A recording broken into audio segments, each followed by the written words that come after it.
What will the Falcons' final record be this season? And who's going to win the Super Bowl? I'm looking into my crystal ball, and I'm going to break down this entire 2023 season.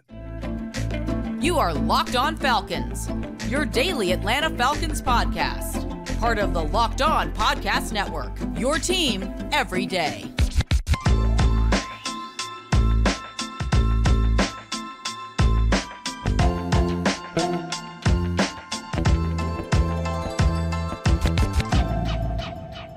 Welcome back to another illustrious episode of the Locked On Falcons podcast, your daily Atlanta Falcons podcast, part of Locked On Sports Atlanta, your team every day. And today's episode is brought to you by Gametime. Download the Gametime app, create an account, and use the code LOCKEDONNFL, and you'll get $20 off your first purchase. Last-minute tickets, lowest price, guaranteed.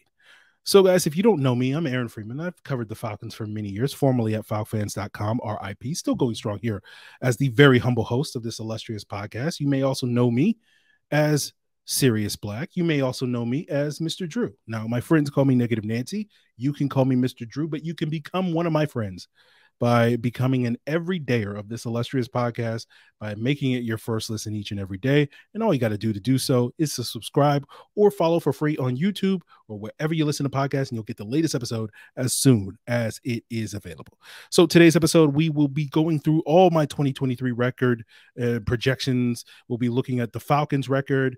We'll be looking at my record predictions for the other 31 teams, as well as my Super Bowl pick this year, as well as give you some statistical projections for the Falcons this upcoming season. I know I had teased earlier this week that we would have Scott Bair of AtlantaFalcons.com on the podcast today. That's probably going to get punted till tomorrow. We sort of have to coordinate our schedules a little bit more, but we will have graphics for you here for this record projection on today's episode. So, of course, another reason to check out the YouTube version of Locked On Falcons, where you can get the video version of the podcast the night before the audio drops. I will apologize at some of the graphics. After looking at them once they're on the screen, the font's probably a little too small, so I apologize to those of you watching on your phones that you may have to squint a little bit, but all the more reason to give us that second viewing on your desktops so that you can go full screen on those graphics. Now, before we get into my record projection, I do want to talk a little bit about that, because over the last month or two, occasionally I've gotten some comments that try to attack my credibility when I am, doing my Mr. Drew thing and being critical of the Falcons by saying, oh, you were so off on your record projection. Yes, I was off last year. I projected the Falcons to go 5-11 and they finished 7-10. But when you go back, if you were to listen to that episode where I went through the entire Falcons schedule, like I'm going to do on today's episode, I feel like, that's not a real credible attack on my credibility, right? Because I feel like I was pretty accurate for the most part. I got the 49ers game wrong. I predicted them to lose that game. They won, of course. And I predicted them to lose the Cardinals game at the end of the season. But, I wouldn't have predicted that if I had known ahead of time, 4 months ahead of time, that, Kyler Murray would be out of the game and David Blau. And pretty much the rest of the season went exactly as I predicted it to go. Obviously not exactly, but, I flipped the Carolina games. I think I had the Falcons winning in week 10 as opposed to week 8 against Carolina. But for the most part, I feel like what I'm trying to say is that it's a pretty weak attack on my credibility, and I feel pretty good about that prediction. So that's why I go into this one feeling pretty good about this. And so if I'm 2 games off on this one, that means that the Falcons will be in a pretty good position. And let's get into that record prediction on today's episode, guys. And I do have the Falcons finishing this season 10-7, right?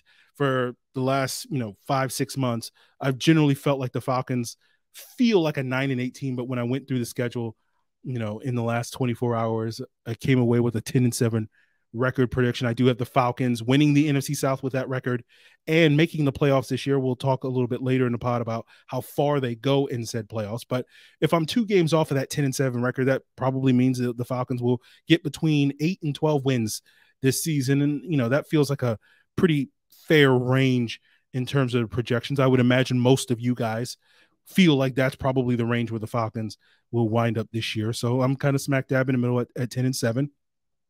before we go week by week and go through my, which games I think the Falcons will win and lose, as so many of you guys did in May that I'm now doing in September, one of the things that we've talked about with the Falcons is, do they have an easy schedule? Now, I don't think the schedule is going to look as easy at year's end, which is often the case, as it does now statistically, right?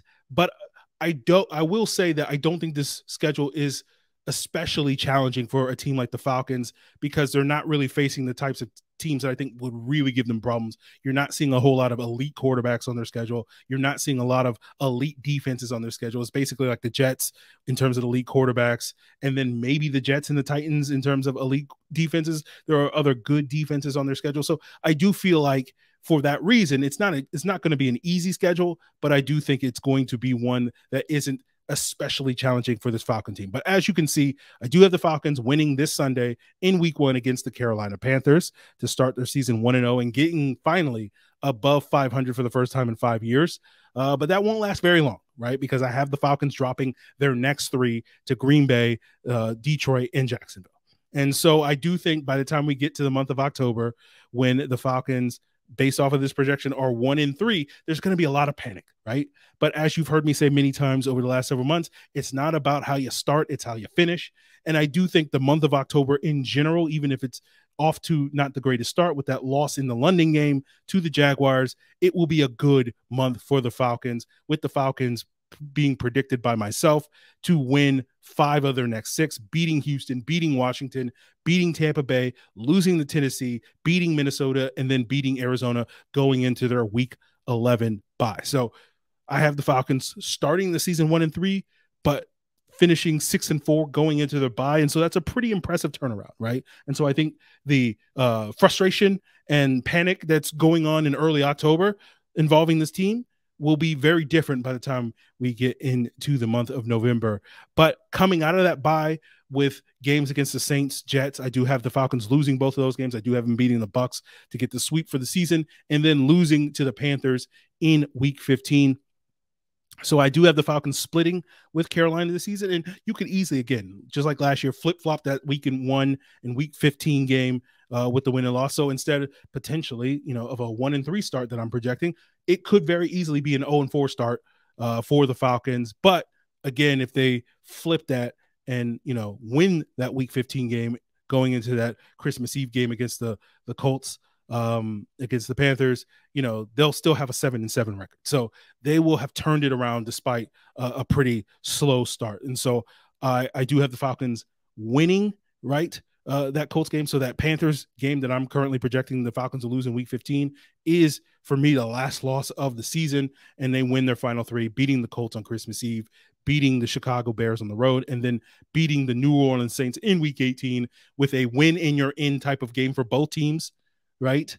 And the Falcons win that game and bounce the Saints out of the playoffs. And oh, Lord knows we will be celebrating in the streets come January if that is the case. So one of the things you'll notice if you're, paying attention is a very strong home away dichotomy for the Falcons, where, going into that final 3-game stretch, I do have the Falcons with a 5-2 record up to that point, going into week 16 at home, and a 2-5 record on the road. And so I think there's going to be a lot of questions at that time if the season goes as I'm projecting it to go, where, this team looks pretty good at home, but pretty paltry on the road. And, I think there's going to be a lot of skepticism going into that final 3-game stretch with 2 road games to close out the season. Can this team get their act together? I'm predicting that they do, right? I expect Ridder and the defense, that's going to be the part of the season where those units are all firing on all cylinders to get the Falcons, on the run at the end of the season to win in the postseason, to get to the postseason with that strong finish to end the season. And, the question is going to be, can the Falcons carry that momentum into the postseason? Who are they going to be facing in the postseason? We're going to get into all of that as we continue today's Locked On Falcons. So, guys, I'm a proud member of the Bald Brotherhood, and also a proud member of Beard Gang. So shaving is very important to me, but no matter why you shave, Harry's is going to have you covered for the best shave of your life at a price that you're going to love. From their legendary high-quality razors to skin products, Harry's is going to give you that premium shave without the premium price tag.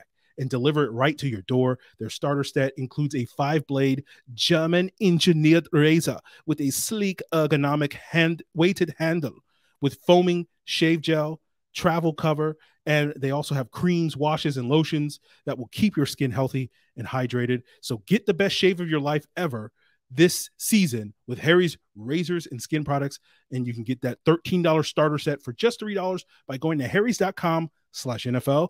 That's harrys.com/NFL for their $3 starter set. So before we continue today's episode, getting into my predictions for all 31 NFL teams as well as my Super Bowl picks, I want to thank everyone out there that is an everydayer and continues to make this illustrious podcast their first listen each and every day. And I got a recommendation for your second listen. Check out the Locked On Ultimate NFL Season Preview. It's ongoing right now. It's a 7-episode extravaganza getting analysis from all 32 Locked On hosts, breaking down, the opinions, the analysis, all the things going on this upcoming season. It is a can't miss series before the season kicks off. So catch every episode by checking out the Locked On NFL podcast on YouTube or wherever you get your podcasts. So let's continue today's episode looking at, my predictions for all 32 NFL teams. My final stand is my Super Bowl projection. And full disclosure, while I feel pretty good about my ability to predict all things Falcons, I do not consider myself an NFL expert. So when it comes to these predictions for the other 31 NFL teams, you can take my opinion absolutely with a grain of salt, right? But if you're watching on YouTube, of course, you can see my record predictions on your screen. Apologize again for the small font. We're not going to go through every team, but we'll just pick some select ones. As I said earlier, we do have the Falcons. I do have the Falcons making the playoffs as that 4 seed with a 10-7 record. They will be facing the 5 seed Philadelphia Eagles to open the playoffs. And no, I am not going to predict the Falcons to beat the Eagles in the opening round of the playoffs. They will get bounced. I imagine it's going to be a similar conversation to what I mentioned to Jeff Schultz on yesterday's episode of The Athletic, and talking a little bit about the Jalen Hurts parallels between Desmond Ridder. As you guys will recall, Jalen Hurts had 4 kind of middling starts as a rookie, then led the Eagles to the playoffs in his second year. They got blasted by the defending champ Tampa Bay Buccaneers in their opening playoff game, and basically people were out on Jalen Hurts at that point in time. And there's parallels to that because the Eagles aren't the defending Super Bowl champs, but they are the defending NFC champs and, the superior team. And, I'm imagining in this matchup, this is just a bad matchup, in my opinion, for the Falcons with the Eagles. And, will people be out on Desmond Ridder in a similar fashion as they were with Jalen Hurts a year ago? And then the Eagles ran it back with Jalen Hurts and, we saw them have a lot of success.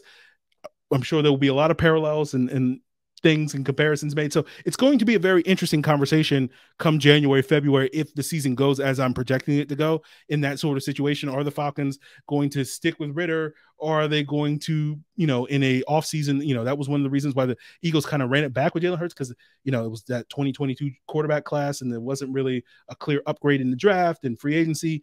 And so, that may not be the case this offseason. So we'll see. Again, that's an offseason conversation, but basically I'm predicting that we're going to be having some very interesting conversations come this offseason when it comes to, sticking with Desmond Ridder. But let's rewind. Let's, get into some of my playoff picks, starting with the AFC. I do have the Bengals winning the AFC North and getting that 1 seed, Steelers as the wild card. The Bills win the East as the 2 seed, the Jets and Dolphins as the wild card. And worth noting, I am having 4 teams in the AFC predicted with 9-8 records. That's Miami, Baltimore, Cleveland, and the Chargers. And basically the way I predicted it, the tiebreakers work in Miami's favor, but who knows at that point in time? It could be any of those 4 teams. The Jaguars win the South, the Chiefs win the West. You'll note that the worst records in the AFC are Houston and Las Vegas, both finishing with 5 wins. I think those are probably the 2 weakest teams in the AFC, but I don't expect either one of those teams to be abysmally bad, right? Now, in the AFC playoffs, I do have Aaron Rodgers lifting the Jets over Trevor Lawrence in the first round. The Bills beat the Dolphins again in the first round. The Chiefs roll on the Steelers. The Bengals then beat the Jets in the divisional round. And the Bills finally get that monkey off their back, that Kansas City Chiefs-sized monkey, by getting the home field advantage, right, and getting the win in Buffalo against the Chiefs to go to the AFC Championship game, and then going on the road into Cincinnati and beating the Bengals.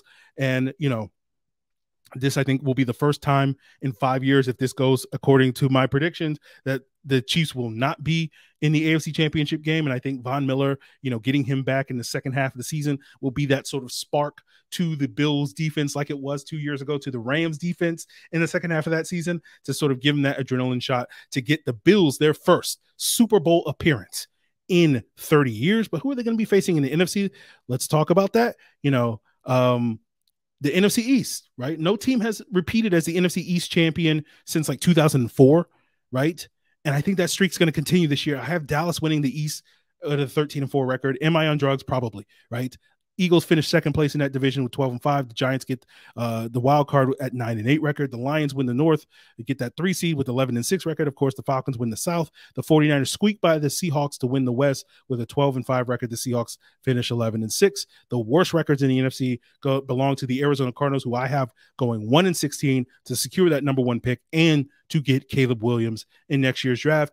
And Tampa Bay with the 3-14 record. Now, I know earlier this summer we talked about the Bucs, and I was like, I don't think the Bucs are going to be terrible this year, but losing Ryan Jensen, and ultimately as we get here to September, I was feeling a little bit better about the Bucs in July than I am right now, and betting on Baker Mayfield and in the Todd Bowles combination just feels like a bad bet to me. So I expect the Bucs to be bad. Maybe they won't be 3-14 bad, but based off of this projection, the Bucs are going to get that number 2 overall pick. And yes, unfortunately, guys, they will be drafting Drake May. So that will also be a factor in the potential Falcons quarterback conversation next year. It's like, okay, Bryce Young, Drake May, do the Falcons, all that sort of stuff. So again, we'll cross that bridge if and when we get to it. But the NFC playoffs, as I said earlier, the Eagles will beat the Falcons.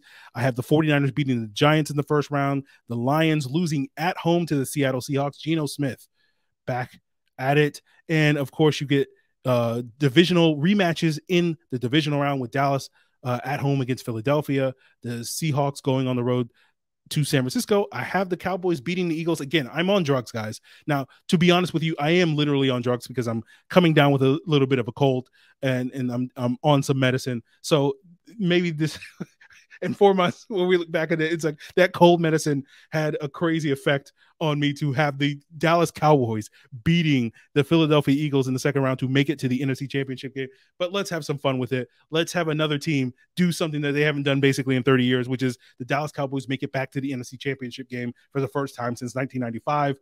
But then they ultimately lose to the San Francisco 49ers in the NFC Championship game. And so my Super Bowl 58 matchup is between the Buffalo Bills and the 49ers, and I have the Bills walking away with it, getting their first Super Bowl win of their franchise history. Finally, Josh Allen brings it back to Buffalo. And this one's for you, Jim Kelly and Thurman Thomas and Andre Reed and Cornelius Bennett and all those guys, right? Steve Tasker, all that stuff. So are any of these predictions going to come true? Probably not, right? But I think overall it will make for a very fun season. And so with that being said, we'll wrap up today's episode, have some more fun by looking at some of my statistical projections. So let's throw some darts at the board and see sort of, is Bijan putting up numbers to get offensive rookie year? Will Desmond Ridder throw for 4,000 yards as he leads the Falcons to the playoffs? And who's going to lead this team in sacks? And we'll get into all of that, guys, to wrap up today's Locked On Falcons.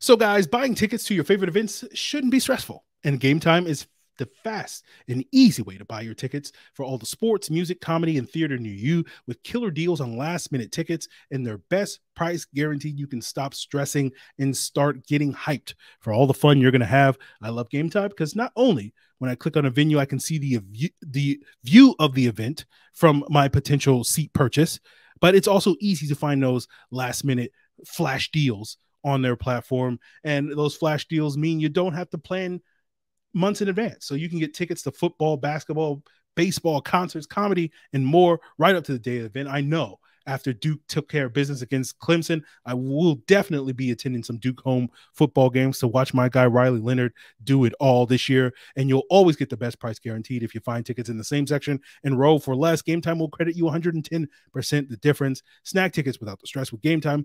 Download the app, create an account, and use code LOCKEDONNFL for $20 off your first purchase. Terms apply. Again, create an account and redeem code LOCKEDONNFL for $20 off. Download Gametime today. Last-minute tickets, lowest price guaranteed.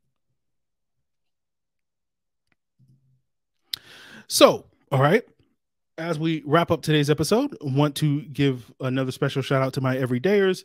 Check us out for your first listen. Of course, tomorrow we should have a crossover Thursday, at least up Wednesday evening, right?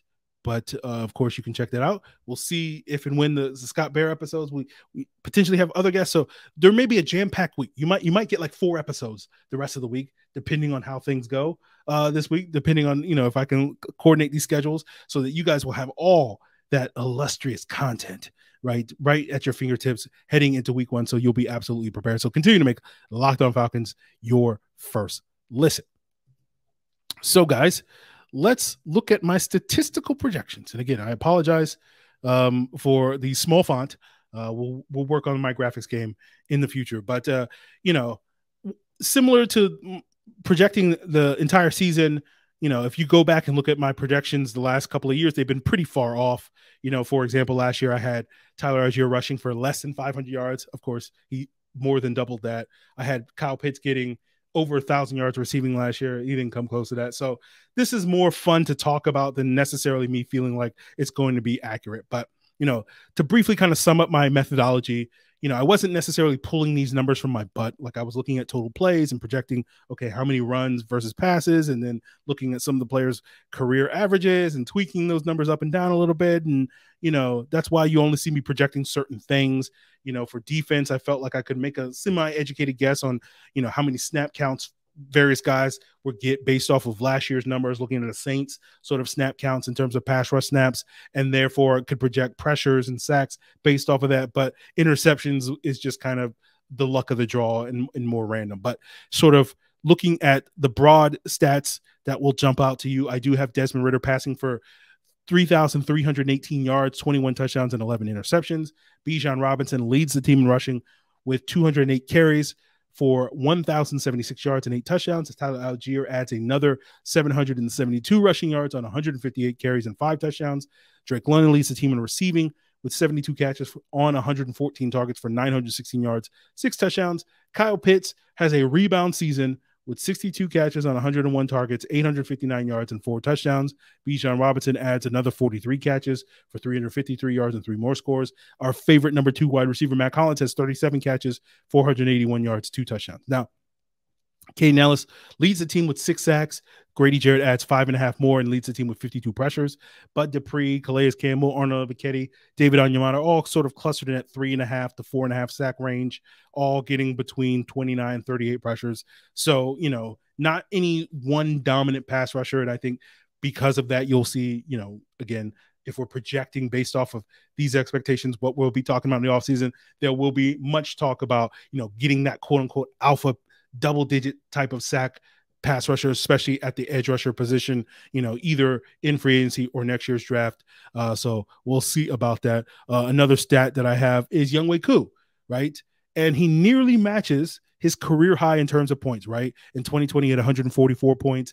This year, I'm projecting him with 143 points with hitting 35 field goals and 38 extra points. But, probably the stats that are more interesting to you guys is in the lower left-hand corner on your screens, where in that totals box, I am projecting the Falcons to score 405 points. And you'll notice the number next to that says 60th, and that's referred to the percentile that 405 points would correspond to when looking at the last 3 seasons. What that ranks in the last 3 seasons, 405 points would be the 60th percentile offense output.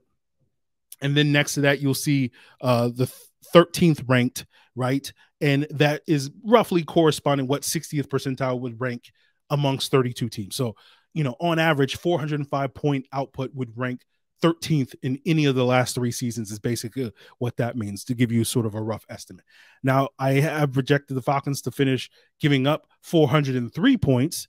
And that number is mostly pulled from my butt because I'm just basically going through the schedule and projecting the scores. And I have no idea what the score of, the Falcons game against the Vikings is going to be in week 9. I'm just pulling that number out of my butt, but it is something to at least talk about. And so that 403 points represents the 34th percentile and would correspond to the 21st ranked defense in any given year. You'll also notice over 6,100 total yards for the Falcons. That would be the 76th percentile. That would be roughly the 8th best offense in the league. Adjusted net yards per attempt, or ANYA, which is our preferred passing efficiency metric that I like to use, would be a 6.06. That's 47th percentile. That's roughly the 17th best passing attack. So roughly slightly below league average. 2,599 rushing yards, 94th percentile. That would be the second ranked rushing attack in most years. And then 37 total sacks for the Falcons. That's 43rd percentile. Again, very close to league average. And that would be 18th ranked sack production potentially this year. So without those exact calculations, it's hard for me to say, oh, they'll be the Falcon, because I would have to go out there and project all 32 teams to be able, like, the Falcons will rank exactly this, but that's where those percentiles and those rough rankings correspond to. And for those of you curious, because we've talked a lot about, third downs and red zone efficiency and whatnot in recent weeks, I do sort of project them to be somewhere in the upper half of the league, somewhere, again, exactly where those rankings are, have no idea without projecting the other 31 NFL teams, but roughly based off of recent years, my guess is in both third down and red zone efficiency, they'll probably be somewhere in that 8 to 15 range, somewhere in that area. So certainly above average. So there you guys have it. Those are my projections. Would love to hear what you guys think, where I got these things wrong, where you differ, what you like. Am I crazy for predicting the Cowboys to go as far as they are, not having the Chiefs in the AFC Championship game, the Falcons making the playoffs? You think the Falcons will win the playoff game? If the Eagles win the division and then the Falcons face the Cowboys at home, getting their revenge against Dan Quinn in that opening playoff game, whatever you think, I'm more than open to getting your feedback in the comments below. Of course, you can hit me up via email at lockedonfalcons@mail.com. Let me know in the Discord, Locked On Falcons, the link in the description below, as well as on your preferred social media platform, Locked On Falcons as well. I don't have all the information. We are starting a service this week. I intended to try to plug that today, but I need to play around with it. But there is going to be another way that you can contact me and interact with me. It will be a paid service. It'll basically allow me to text you and you to text me, and ask questions, provide your feedback, talk on game day, all that stuff and more. It'll be like $4.99 a month. There will be like a 14-day free trial. I'll give you the exact details of that tomorrow on the podcast. I promise I won't let that slip in the future. So that is what is in store for you guys in the future. I'll give you more information on that as this week unfolds.